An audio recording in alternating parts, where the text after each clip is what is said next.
Hello everyone, welcome to skill IQ और शिक्षा और अध्ययन दोनों ही चैनल्स पे आपका स्वागत है। बात करेंगे हम अपने टेस्ट नंबर 13 की। ओके, तो ये टेस्ट नंबर 13 होगा जिसकी एक्सप्लेनेशन के साथ हम लोग जो है अपनी बात करेंगे। बिना किसी देरी के स्टार्ट करते हैं, टाइम वेस्ट नहीं करते हैं। ओके, चलिए, आपका काम है वीडियो को शेयर करना, चैनल को सब्सक्राइब करना और वीडियो को लाइक ज़रूर से करना है। कमेंट करके मेरे को ये बताना है कि आपको ये टेस्ट कैसे लग रहे हैं। चलिए स्टार्ट करते हैं। यहाँ पे लिखा हुआ है टंग, ठीक है, टी है ये आपका। टंग इन चिक। टंग इन चिक का मतलब क्या होता है? एक ऐसा काम जिसको मतलब क्या होता है कि ऐसी सिचुएशन होती हैं, कई बार हमें लगता है कि हमारा मजाक बन रहा है ना, लेकिन उसको है ना ज़्यादा सीरियसली नहीं लेना चाहिए, ज़्यादा गंभीरता से नहीं लेना चाहिए।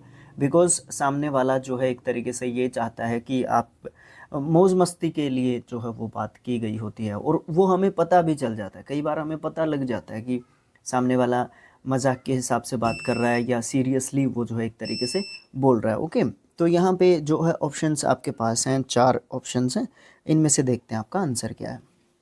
एन आइकॉनिक और इनसिंसियर वे, या फिर बीइंग प्रैक्टिकल, या फिर stop your self from saying something hurtful, या फिर बी गस्टी and speak the unpleasant truth. तो ऑप्शन नंबर ए है ना। ये एक आइकॉनिक या फिर इनसिंसियर वे होता है जिसमें सामने वाले को ये लगता है कि मेरा है ना एक तरीके से मजाक बनाया जा रहा है। ठीक है, थोड़ा सा एक अलग सा आपको यहाँ पे इडियम देखने को मिला। नेक्स्ट है pedal the metal. Pedal the metal मतलब क्या है कि हम जब पैडल करते हैं, साइकिल को क्या करते हैं, पैडल करते हैं, तो क्या होता है, स्पीड बढ़ती है ना। तो क्या बढ़ती है, स्पीड बढ़ती है। जितना पैडल करेंगे उतनी स्पीड बढ़ेगी। या फिर और ले लो, बोट होती है जिसमें इंजन नहीं होता, वो वाली बोट जो होती हैं पैडल से चलती हैं। जितना हम पैडल लगाएंगे उतना ही वो बोट की स्पीड बढ़ेगी। तो वो वाली बात यहाँ पे देखने को मिलती है। Option number A, build something big by yourself, या फिर add more protection to an already strong shield, या फिर टू ड्राइव वेरी फास्ट, या फिर push a person to perform its extreme. Option number C is the right answer. किसी भी चीज़ को ज़्यादा तेज़ी पकड़ाना या चलाना या एक्सेलरेट करना क्या होता है, आपका होता है पैडल द मेटल। ठीक है, नेक्स्ट जो क्वेश्चन आता है वो थर्ड आता है। Lend me your year. मुझे अपने कान दो। मुझे अपने कान दो, काट के थोड़ी ना देने हैं, अपने कान इधर लाओ। मुझे आपको कोई ना कोई सीक्रेट बात बतानी है, या सिर्फ आपको बतानी है, या फिर ऐसे सिचुएशन में यूज़ किया जाता है जब आप कोई बात किसी को केयरफुली जो है बताना चाहते हैं और वो आप उसके लिए अटेंशन मांग रहे हैं, है ना। तो उस चीज़ को हम बोलते हैं लैंड मी योर ईयर, है ना। ऑप्शन है आपके पास, to politely ask for someone's full attention, begging someone to listen your grievances when nobody is willing to hear your side of story, या फिर call someone for severe scolding। Option number A is the right answer. आप जो है बड़ी विनम्रता से सामने वाले से पूछते हैं कि आप जो है थोड़ा सा ध्यान दीजिए जो मैं अभी कहने वाला हूँ या कहने वाली हूँ। ठीक है, तो आप अटेंशन मांगते हैं प्रॉपर जो लिसनर्स होते हैं उनका। नेक्स्ट जो क्वेश्चन है आपका, run out of steam. Run out of steam क्या होता है? रन आउट ऑफ स्टीम का मतलब क्या होता है? रन आउट ऑफ स्टीम का मतलब होता है हम अपना ट्रैक जो है ना वो भूल गए हैं, या जो हम अपने जो रास्ता पकड़ रखा था वो रास्ता जो है हम ऑफ द ट्रैक हो गए हैं। मतलब हम जिस डायरेक्शन में जाना चाहते थे हम अपना रास्ता भटक गए हैं, बस इतना ही बताना ज़रूरी है। Loose impetus. इम्पेटस एक अच्छा वर्ड है, इसका मतलब प्रेरणा बोल सकते हो आप लोग। ठीक है, प्रेरणा।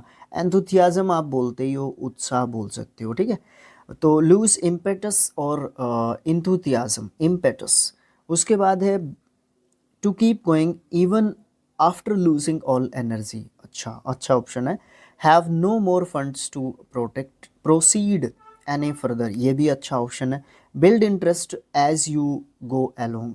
चारों के चार अच्छे ऑप्शन हैं, लेकिन यहाँ पे सबसे strong option option number A है। आपका जो इंटरेस्ट है ना वो जो है कम हो जाता है, रन आउट ऑफ स्टीम होता है, या फिर आप लोग ये बोल सकते हो कि प्रेरणा की या फिर एंथुथियाज्म की, यानी कि उत्साह और प्रेरणा की जो कमी होती है, रन आउट ऑफ स्टीम जो है होती है। नेक्स्ट क्वेश्चन आता है fifth, last but not least, है ना। मतलब पूरे दम से पूरे जोश से हम लोग इस काम को करेंगे। लास्ट काम है, उसको अच्छी फिनिशिंग देनी है, अच्छा जो है आपने टच एक तरीके से देना है, ठीक है। देखिए ऑप्शंस क्या है यहाँ पे। Okay, the class failure usually surprises everybody with success in real life. Next question है, the youngest child is the most mischievous. The last task is the most difficult of a big project. Last in order of mention or occurrence but not last in importance. देखो थोड़ा सा option जो है अच्छा जा रहा है, but यहाँ पे जो है आपका ऑप्शन नंबर सी जो है यहाँ पे राइट आंसर रहेगा। इसमें और इसमें डिफरेंस क्या है, ये कह रहा है कि आखिरी काम है जो सबसे इम्पोर्टेंट है किसी भी एक बड़े प्रोजेक्ट का, ये हमारा आंसर है। इसमें कह रहा है कि लास्ट है ये मेंशन करने के हिसाब से या नंबरिंग के हिसाब से, बट ये जो है लास्ट इम्पोर्टेंस में नहीं है। तो ये जो लास्ट वाली बात है ना, ये इसको डिफरेंस जो है एक तरीके से देती है। असली आंसर हमारा यहाँ से निकल के आता है ए बिग प्रोजेक्ट से, मतलब एक बड़ा प्रोजेक्ट है कोई, आपने किसी बड़े प्रोजेक्ट को स्टार्ट किया हुआ है और उसका एक स्टेप बाकी है लास्ट, ठीक है, क्योंकि उस लास्ट स्टेप के बगैर उस बड़े प्रोजेक्ट की वैल्यू क्या हो जाती है, बहुत कम हो जाती है या फिर डेप्रिशिएट हो जाती है। तो इसलिए ऑप्शंस को जब हम, ये जो मैं आपको पहले पार्ट से बोलता आ रहा हूँ ना कि ये जो कला है ऑप्शंस को नेगोशिएट करने की या आइडेंटिफाई करने की, किस तरीके से हम ऑप्शंस को जो है चूज़ करते हैं, वो वाली बात जो है मोस्ट इम्पोर्टेंट जो है होती है।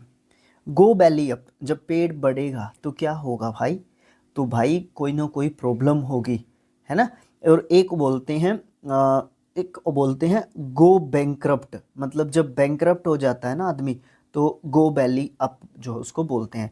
दूसरा इसका मतलब बनता है जब कुछ सफल नहीं होता, ठीक है, जब सिर्फ और सिर्फ असफलता आपको मिलती है। तो इसके दो मतलब हैं, दोनों को दूसरे मतलब को भी ध्यान रखना, ठीक है, गो बैली अप, ठीक है। बाकी के तीन ऑप्शंस शायद देखने की ज़रूरत नहीं है, ऑप्शन नंबर ए इसका राइट यहाँ पे आंसर है, ठीक है। नेक्स्ट जो क्वेश्चन है ना, क्वेश्चन नंबर 7 है, अ शॉट इन द आर्म।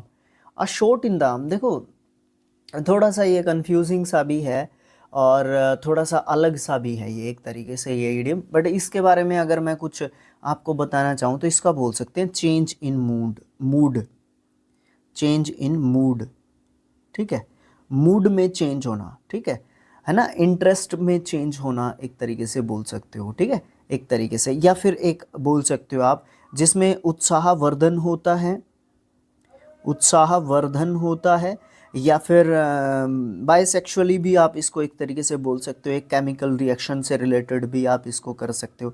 इसके बहुत सारे मतलब बन सकते हैं अलग अलग सिचुएशन में। वही मैं आपको फर्स्ट पार्ट से बोलने लग गया था कि इनको अगर आप किस में सेंटेंसेस में यूज़ करके देखोगे ना, तो आपको बड़े अच्छे तरीके से इनका मतलब जो है समझ में आएगा।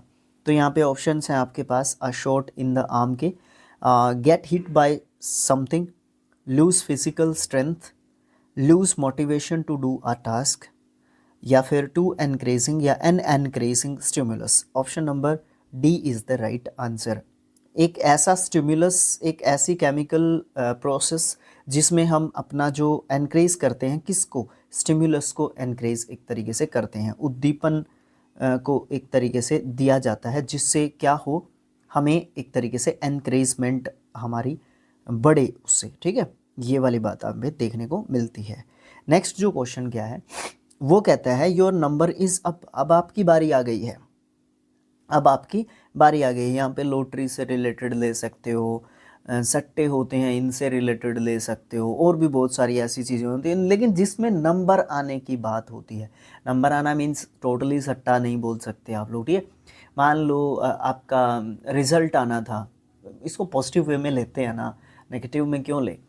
मान लो आपका एसएससी का रिज़ल्ट आना था, सीसीएल का फाइनल, ठीक है, तो उसमें आपका क्या नंबर अभी आने वाला है आपका, तो उसमें क्या होगा, या तो आप असफल होंगे या आप सफल होंगे, ठीक है। तो ये जो बारी आने वाली है ना आपकी, इससे क्लियर होगा कि अब आपकी बारी है, फाइनली आपका नंबर आ गया है अभी।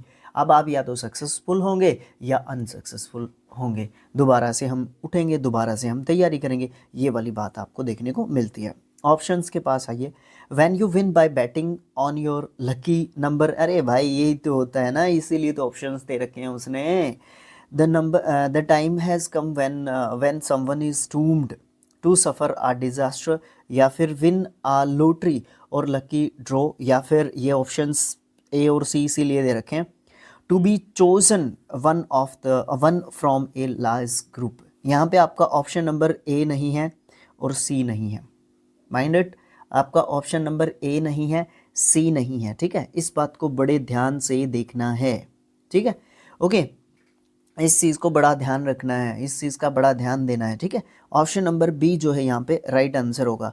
यहाँ पे है एक ऐसा समय जो आ चुका है जिसमें आपकी बारी आएगी, आपको डूम किया जाएगा एक तरीके से, किस चीज़ के लिए, आपको एक डिज़ास्टर को भी सफ़र करना पड़ सकता है, आप सफल हो सकते हैं या फिर आप विफल हो सकते हैं, लेकिन उसमें आपको जो है एक तरीके से तैयार किया जाएगा, डूम किया जाएगा, आपका ग्रूमिंग रहेगी आपकी एक तरीके से, जिससे आप जो है क्या कर सकते हो, अपने आप को एक तरीके से कंट्रोल करोगे। अगर आप हार गए तो आप कैसे कंट्रोल करोगे, जीत गए तो आप अपने आप को कैसे कंट्रोल करोगे, ठीक है। थोड़ा सा अलग मीनिंग रहा यहाँ पे, दो ऐसे इडियम्स आज के पार्ट में देखने को मिले जिसमें थोड़ा सा अलग मीनिंग आपको देखने को मिला, तो इसी को हम स्टडी बोलते हैं, इसीलिए उनके ऊपर स्टडी करना ज़रूरी हो जाता है, ठीक है। और ये क्यों नहीं होगा सर आंसर, वैसे तो उसका आंसर हो चुका है, be in the chosen one of A large group, मतलब आपने जो है एक चीज़ को चूज़ किया, आपने एक पूरा ग्रुप था उसमें से आपने एक चीज़ को चूज़ किया, ये आंसर कतई नहीं है,